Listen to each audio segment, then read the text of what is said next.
പ്രിയപ്പെട്ടവരെ, യേശുവിന്റെ നാമത്തിൽ നിങ്ങൾക്കെന്റെ സ്നേഹം നിറഞ്ഞ ആശംസകൾ. ഇത് നിങ്ങൾക്ക് വിശേഷപ്പെട്ട ദിവസമാണ്. എങ്ങനെയാണെന്ന് വിചാരിക്കുകയാണോ? ഇന്ന് നിങ്ങളുടെ ജീവിതത്തിൽ ഒരത്ഭുതം നടക്കാൻ പോകുന്നു. എന്ത് അത്ഭുതം എന്ന് ചോദിക്കുകയാണോ? വിമോചനം. ഏതോ ഒരു കാര്യത്തിൽ നിന്നും നിങ്ങൾ വിടുവിക്കപ്പെടണം, അല്ലേ? ചിലർക്ക് പാപത്തിൽ നിന്നും വിടുവിക്കപ്പെടണം, ചിലർക്ക് വ്യാധിയിൽ നിന്നും വിമോചനം വേണം, ചിലർക്ക് കടങ്ങളിൽ നിന്നും വിടുവിക്കപ്പെടണം, ചിലർക്ക് ഭയത്തിൽ നിന്നും വിടുവിക്കപ്പെടണം, ചിലർക്ക് പ്രശ്നങ്ങളിൽ നിന്നും വിമോചനം വേണം. നിങ്ങൾക്ക് ഏതോ ഒരു കാര്യത്തിൽ നിന്നും വിമോചനം വേണം. നിങ്ങളുടെ വീട്ടിൽ എന്തോ പ്രശ്നമുണ്ടാകും, ജോലി ചെയ്യുന്ന സ്ഥലത്ത്, ശുശ്രൂഷയിൽ ഏതോ ഒരു കാര്യത്തിൽ നിന്നും വിമോചനം വേണം. അതെ, അതെന്നെ ഭയപ്പെടുത്തിക്കൊണ്ടിരിക്കുന്നു, അടിമയാക്കിക്കൊണ്ടിരിക്കുന്നു. വിമോചനം വേണം. ദൈവം യോഹന്നാൻ 8:36 പറയുന്നു, യേശുക്രിസ്തു സ്വാതന്ത്ര്യം തന്നാൽ നിങ്ങൾ സാക്ഷാൽ സ്വതന്ത്രരാകും. നിങ്ങൾ അടിമത്തത്തിൽ ജീവിക്കുന്നത് ദൈവത്തിന് ഇഷ്ടമല്ല. അതിൽ നിന്നും വിമുക്തരായ ഒരു വിമോചന ജീവിതം.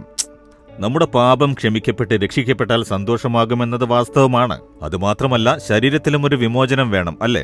ഒരു വ്യാധിയോ ബലഹീനതയോ കാരണത്താൽ ആത്മാവിൽ രക്ഷയുടെ സന്തോഷമുണ്ടാവും. ശരീരം ബാധിക്കപ്പെട്ടിരിക്കുന്നു, അല്ലേ? അതിൽ നിന്നും ഒരു വിമോചനം വേണം. ലൂക്കോസ് 13 യേശുവിനെ വിശ്വസിക്കുന്ന ഒരു വിശ്വാസിയായ സ്ത്രീ ദേവാലയത്തിൽ ചെന്നിരുന്നു, പള്ളിയിൽ ചെന്നിരുന്നു.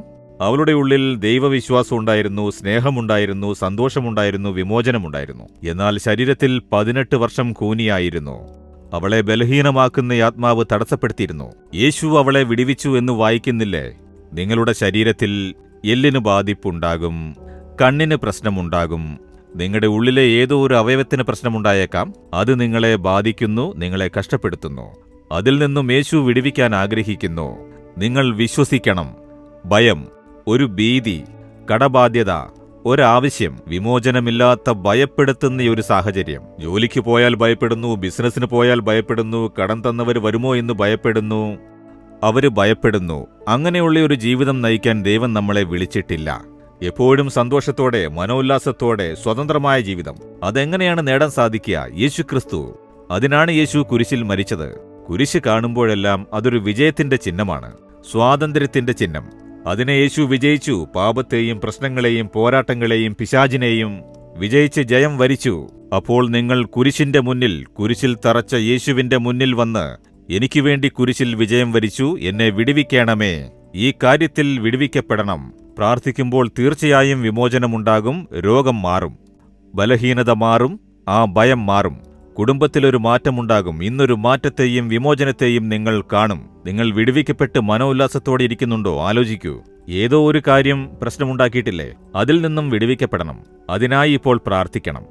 അതെ, ഈ കാര്യത്തിൽ നിന്നും എനിക്ക് വിമോചനം വേണമെന്ന് പറയുന്നുണ്ടോ? നിങ്ങളുടെ ഹൃദയത്തിൽ കൈവയ്ക്കൂ, കണ്ണുകൾ അടയ്ക്കൂ.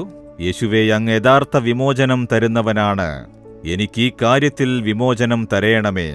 ഈ ഭയത്തിൽ നിന്നും, കടങ്ങളിൽ നിന്ന്, വ്യാധിയിൽ, ബലഹീനതയിൽ നിന്ന്, ഈ പോരാട്ടങ്ങളിൽ നിന്നും വിടുവിക്കണമേ. യേശുവിന്റെ നാമത്തിൽ വിടുവിക്കണമേ.